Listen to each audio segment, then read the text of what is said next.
Here's some thoughts on maximum productivity. I'm intermittently productive, but I'm going to tell you how to be productive. Hopefully I'll listen to what I say and do what I say. You got to sleep. You're going to have to sleep. You're going to have to sleep at the right time. Don't sleep at the wrong time. That means you're going to sleep early and you're going to live in the light. I suggest doing this even if you live in the city. Use less electricity at night. Change your life so that at night you're not out and about. There's not that much to do. Doesn't get much functional things done. So sleep. 2, have an organized space. One of the advantages for participants coming here is that they have less stuff, so they have less to tie them down. They've freed themselves from their own bonds of the objects that they own, if they're a kind of person who owns a lot of objects. I am a person who owns a lot of objects. I live here. Many buildings. I like to collect things. Too much. Anyway, I'm organizing my stuff here at this building. You can help by keeping the Bosque organized. I can help by enforcing in my own life systems that don't support disorganized people. In other words, I'm creating rules and systems to fight against me. And this is true of a great many of the rules here. So back on to productivity. I strongly recommend having a watch. Now this might seem odd to a lot of people because everybody has a phone now. This is a watch. People used to wear them. Now old guys like me who actually want to get shit done still wear them. I would recommend that young people who want to get shit done wear them. People with phones ask me all the time, what time is it? Because I have a watch. Because I'm a more powerful functional person than they are because they have a device that's hidden away in their pocket. They have to get it out. But I check my watch, I don't know, hundreds of times a day. I am doing things and I need to know how long they take in order to function with other people. I care about my time and the time of others. And this makes it very easy, low cost for me to look at my watch. Do not trust that your phone is a watch. Your phone is not a watch. Your phone is a very mixed thing, and we'll make other videos about how to use your phone well here and how to not have it destroy your life and the lives of those around you. Cell phones are a real mixed bag as far as technology and the impact on the culture. Anyway, get a watch. Be productive. Have a plan for your day. Even if your plan was just to lay around all day, that's your plan. But you need a plan, and it needs to be written down. Well, that one you don't have to write down too much. Although, if you're going to really relax on your day, you want to make sure nothing disturbs it. So there's even work to do on that. I have 2 notebooks I carry. They're right here. This is a medium-sized small notebook. This is a very small notebook. For a long time, I wrote in these books what I was doing and up to, my ideas. Well, I'm dividing that up a little bit. One is I'm recording a lot more of my ideas directly into the camera, such as this one. And I used to carry a big notebook because I would sit down and write about longer things. No, when I'm out and about, I don't want a big notebook. It ties up my whole hand. It's either in my backpack where I can't get to it, or it's taking up too much of my hand. Notebooks have got to not be in my hand because I need my hands to do other things. So this notebook is the right size to go into this pocket right here. This is a cargo pants pocket. Okay? You need cargo pants here. I would recommend them. I hesitate to tell people what to wear. I do tell people to wear as many costumes as they can. But I tell you, you really need pockets to be functional anytime you want to be functional. So if you do make a costume, I would recommend everything's blurry because I'm wearing my reading glasses. I'm like, why am I annoyed that the whole world's all blurry? And it's because these are my reading glasses. Anyway, so what was I talking about? Notebooks. Cargo pants. Oh yeah. So the clothing you wear should be highly functional. That's part of productivity. We'll cover that in other places. Wear solid functional stuff. Look up everything we've written about what to wear here. But you're going to need those pockets for those notebooks. The other notebook I use, the very small one, is what I'm doing right now. I get distracted very easily here. There's a lot of things going on. Things happen. I got a million things in my head anyway. And so I get very distracted by pretty much anything that happens. I mean, there's people interrupt me. So I keep the small notebook in a different pocket, and I keep just what I'm actually doing right now. So, well, what I'm supposed to be doing right now.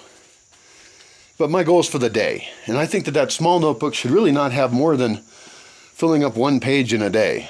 Many times I've made these big long lists for the day, and they don't work out. So We do try when there's more people here to have a very organized plan of the day. That outlines a lot of factors of things that are going on, events, activities, odd things going on. Now, that should be online.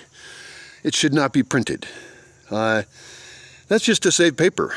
We're going to use the online world for the best of what it is. Enough people have devices. People with devices should share that information with those who do not.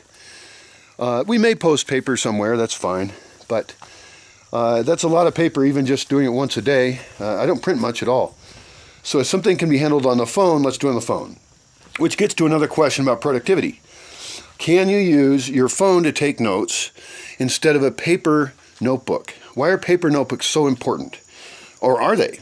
Well, I'll tell you this. If you can show me, and I mean you, whoever thinks that they don't need a paper notebook, whatever, you show me with your phone that you can take notes that are usable later. You can publish a product that puts this idea into your brain and spreads it to the brain of others, okay? If you can show me that, then I will believe that you don't need a notebook. Now, notebooks are not a perfect solution. I have lots of notebooks I've never gone back and even looked at, the things I've written. I need to go do that. So my new plan has changed.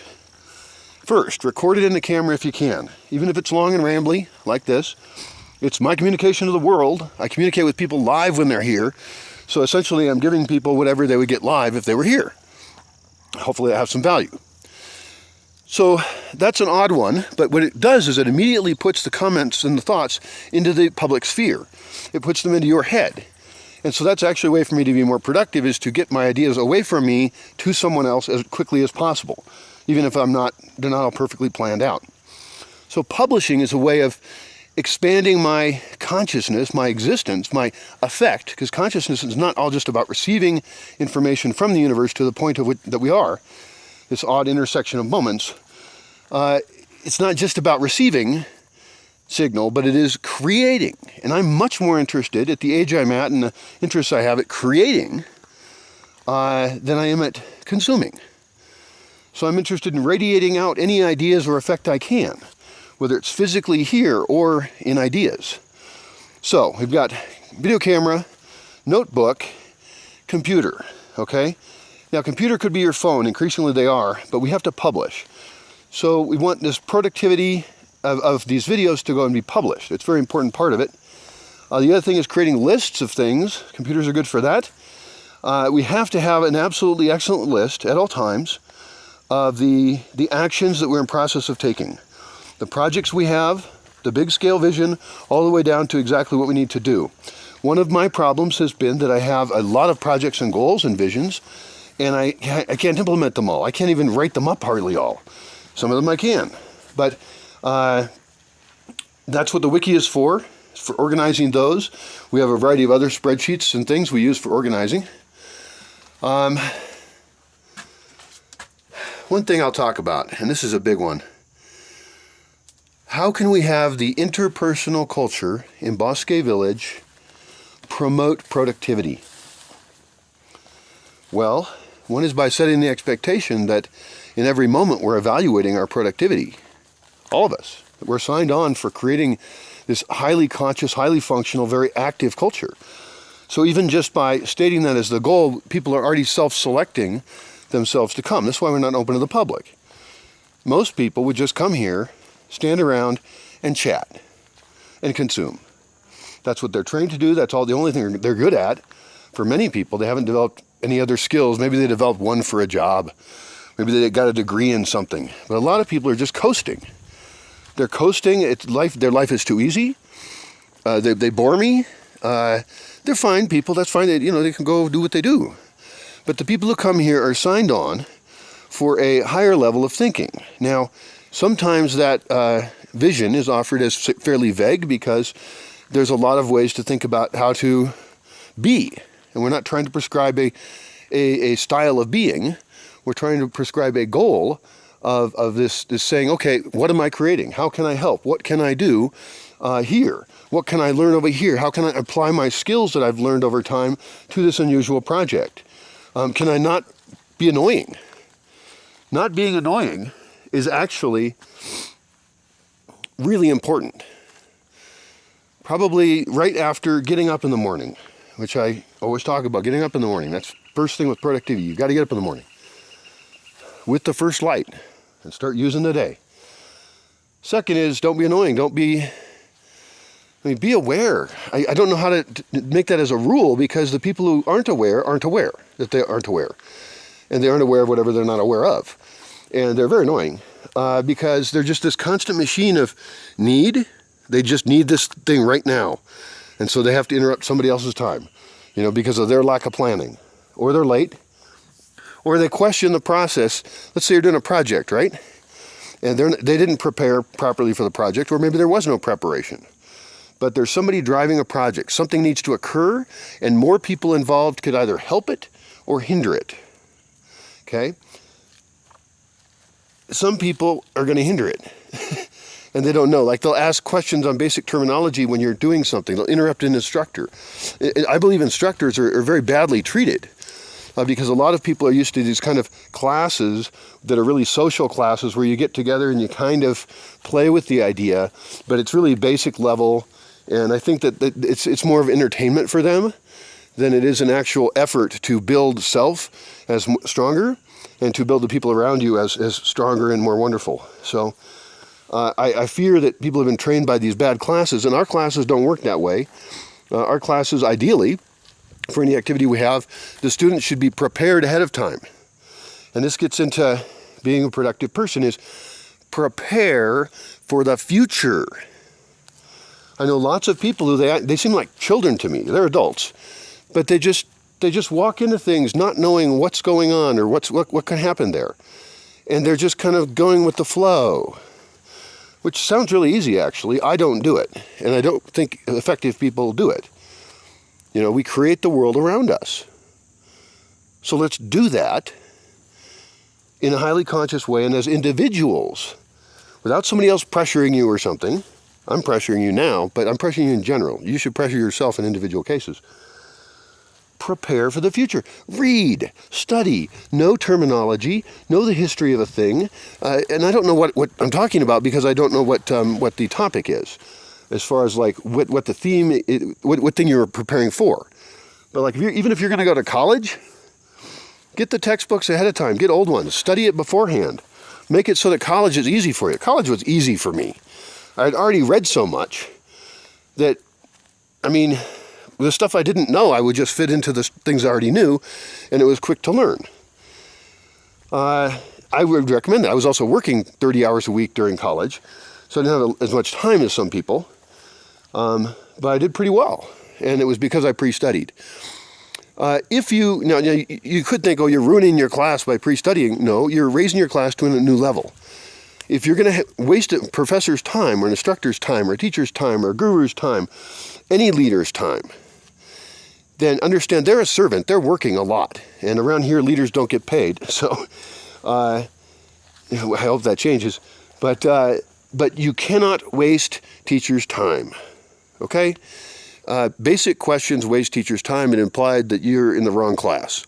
You need to go study on your own. There's no sense in even wasting an instructor on you at the most basic level. Now, activities, of course, are a great instructional thing that somebody can do without having to learn all of the bigger concept. For example, we might go collect pine resin and learn about how pine can produce this other product, this resin that we make into things. Even then, it would be helpful if you pre-read. I don't know, it depends on the activity. Every activity is defined, and if you need to be prepped up for it, do it. And this is true in other parts of your life. Prep up for things. Don't just kind of wing it all the time. Even if you look at the most interpersonal of things, like dates, right? Hell, I don't date. I never have dated a lot. I have gone on some dates, yes, to like a restaurant, and I bought food for someone I didn't know, and things like that. But I find that not my ideal date. I plan to make an experience that's actually interesting, where we get to know each other better instead of sitting artificially in the kind of place I don't normally eat, trying to present some view of me and perceive some view of another person that there's really no way that we can share ourselves in a real way in that kind of weird artificial environment. In other words, I just don't like dates very much. I would recommend a different kind of date.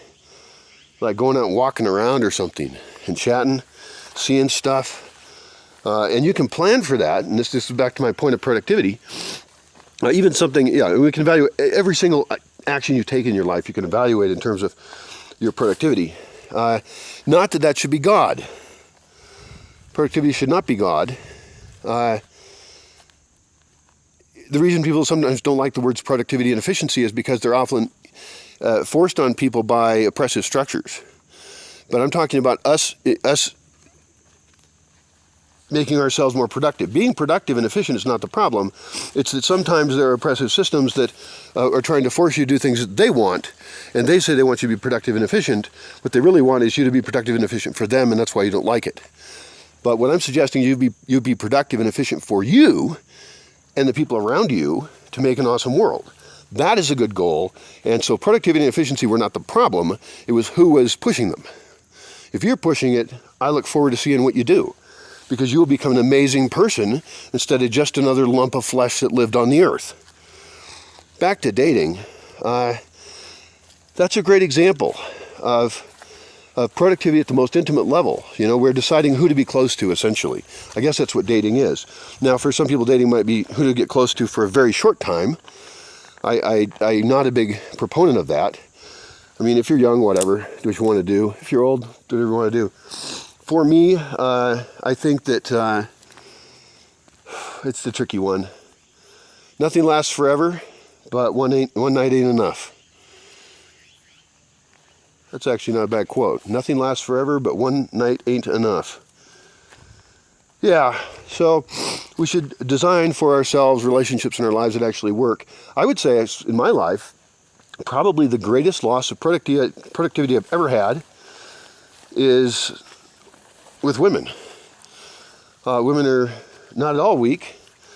They are very strong, and they work less than men in jobs.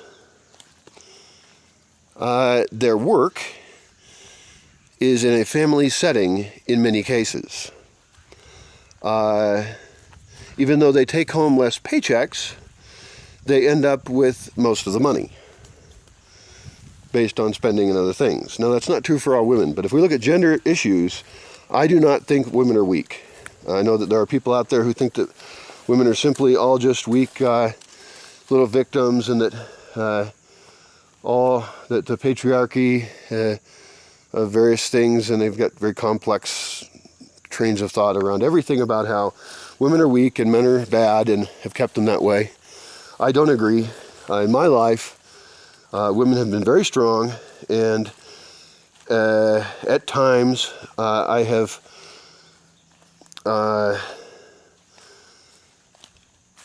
remained in situations that were abusive for me, and that is very bad. Women are the most dangerous element in my life, have been, and it's been very painful at times.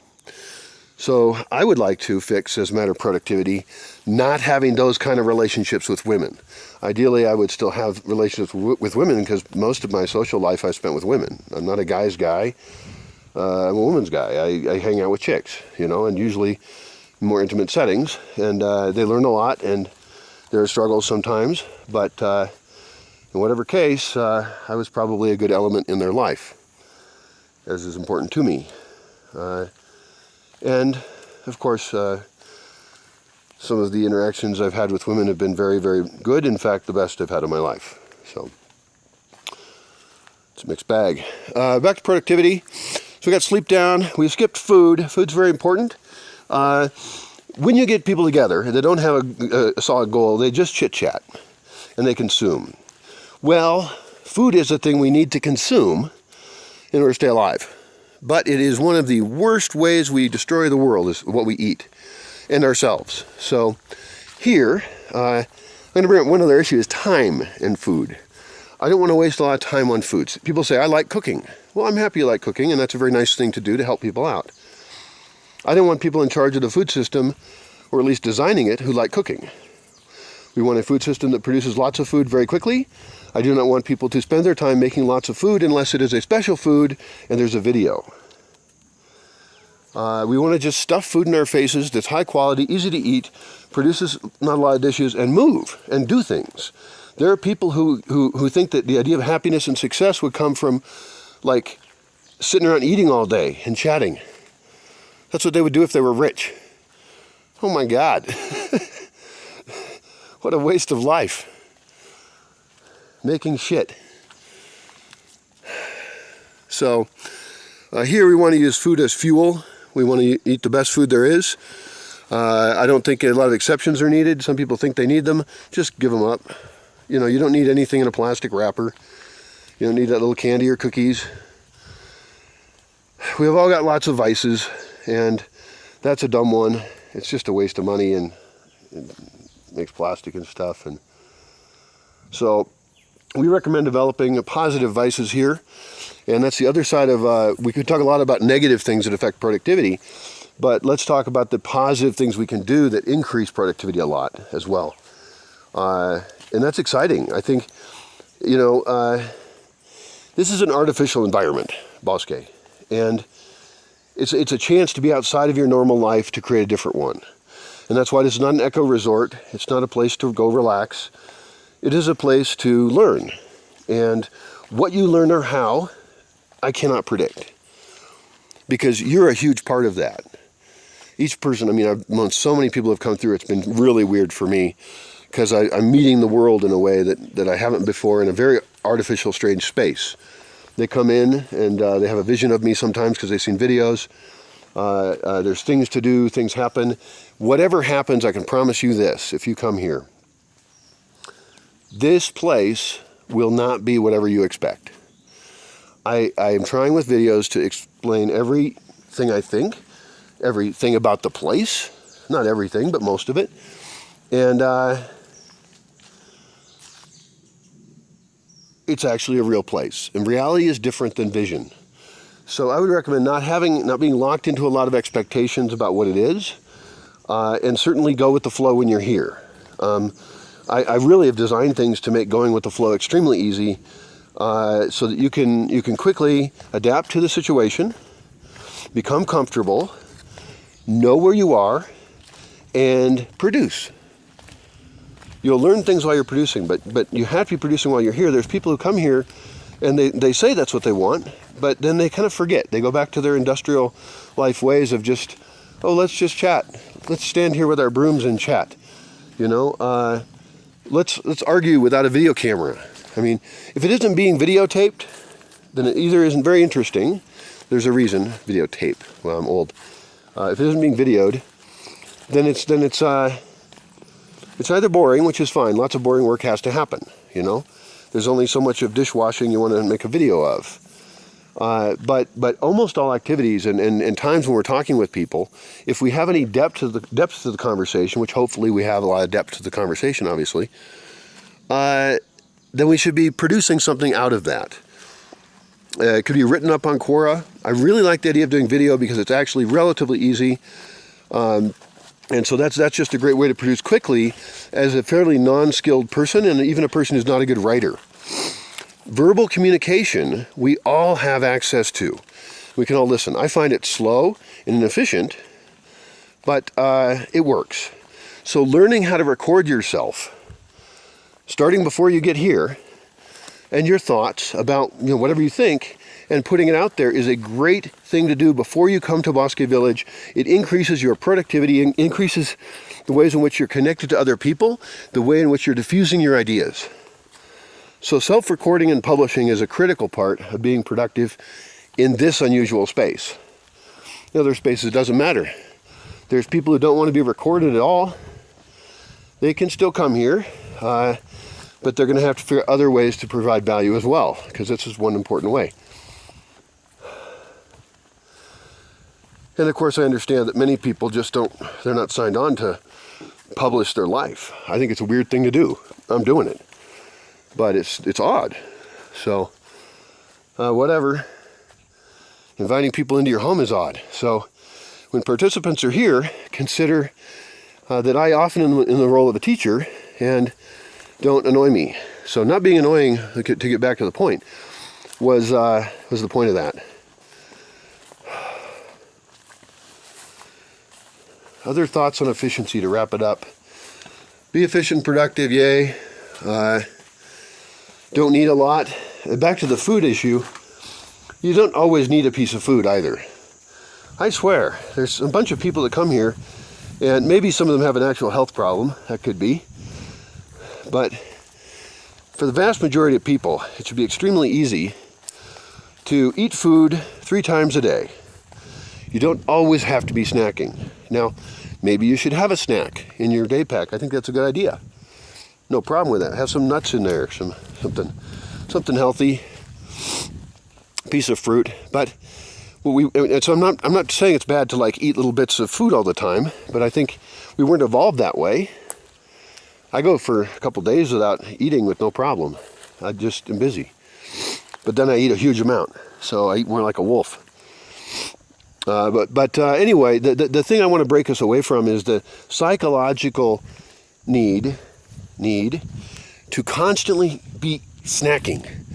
There's this constant food in people's mind, like, what's my next food going to be? And then they get into like whether it's really tasty or exotic. It's like a fucking hobby. Okay, well, I like food somewhat, and gastronomia is neat, and we will explore that, and we will have food activities. We have bread baking and fermentation. Food is not a bad thing to think about, but food is a bad thing to have as an addiction. Okay, so food can seriously do damage to your productivity. One is eating out. I used to eat out a lot, and it was very expensive. It's expensive also to make your own food, if it's complex at all. Everyone should know how to make the basic food they need to survive easily, as quickly as possible, with the least mess and the least energy. That is a basic survival thing of how to survive with food in the most basic way. And we have a Bosque class that is food survival basics. How to take care of yourself. Whether you're in the industrial world or not, what's the minimum you have to do to have an excellent diet? And you'll be surprised, it isn't much. First, you'll be eating less, quicker, healthier, at less cost, and saving lots and lots and lots of money. I spent so much money on restaurants when I was a young adult because I had a good job and I could. But my God, if you add up all that I spent on that, it's a huge amount. And most of that was going out with women. So that's another thing. But learning how to cook basics is really important for that. You'll learn that here if you don't know it, but you should already know it anyway. How to cook rice, beans, how to cut up vegetables, eat them raw, how to eat many things raw without cooking them at all. That's really the fast way to go. I don't like to waste my time on food. When you're here, food will be made for you by someone else, like it is in a restaurant, in most cases. You'll make some of your own food, depending on who's here and what's going on and what your role is. But I do want to free people up completely from having to make food, because it takes too much time. I want to free people up from being socially obligated to sit down for hours chatting. That's what happens to me currently. If I don't have activities for people and they want to talk to me sometimes, I feel like trapped with them just chatting. We're not taking notes. We're not producing anything. We're not at the computer entering stuff in. It's a waste. Sitting around chatting feels nice. If we were evolved to do it, it's good. But first, a lot of the topics we chat about, I've already chatted about, and so I'm bored. Some of the conversations I get into, I'm just repeating the things Brian says. Wow, nice sunrise up there. I'm just repeating the things Brian says. I'm saying the Brian script. Boring, boring, boring. And that's why when people ask me basic questions about things I've already written and made videos on, I'm sympathetic to them as a human being, and I want to communicate certain things, but it's a poor use of my time. They should go engage in the intellectual thought processes available to them on social media, such as commenting on YouTube videos, or being part of Quora conversations, or being part of the real conversation, as opposed to just being a chatter. A lot of these chatters have many opinions. A lot of them don't read a lot, or study, or have their facts straight, or have any good ideas really, no new ideas, so they're boring to talk to. Sometimes they're even annoying. They're like picking at you. You know, why don't you do this? Or how come you haven't done that? Or what about, you know, it's just like, shut up, you know? I'm not always, I don't always want to be in teacher role. I will do it when I have to, but let's jump to a higher level. I mean, I'll accept that from people coming in here for a tour and they're not expected to know any fucking thing, maybe. But for actual participants who are here, they need to be ready to actually engage at a higher level. And there's many people I don't need to tell this to. And if you're hearing this and you're a person who's already doing this in your life, then awesome. Maybe I should know you. I'm looking for people who are very awake in that regard, who actually, when I say a complex concept, they say, oh yeah, and it's obviously they've already heard of the concept, and then they apply that concept and how it could be altered with their other values and the things that they know to the topic at hand. That's a conversation. That's fun. Talking to people who don't study or know anything or do anything is boring. I don't know how people can stand being a person like that, but that's their choice. They should not come here unless they have some other role. Boy, talking to you is hard. It's a very one-sided conversation. If you are interested in the Bosque or me, you can engage in those conversations online, and that also helps you in your own life, hopefully, apply some of the thoughts I have, and you can mix in your own there.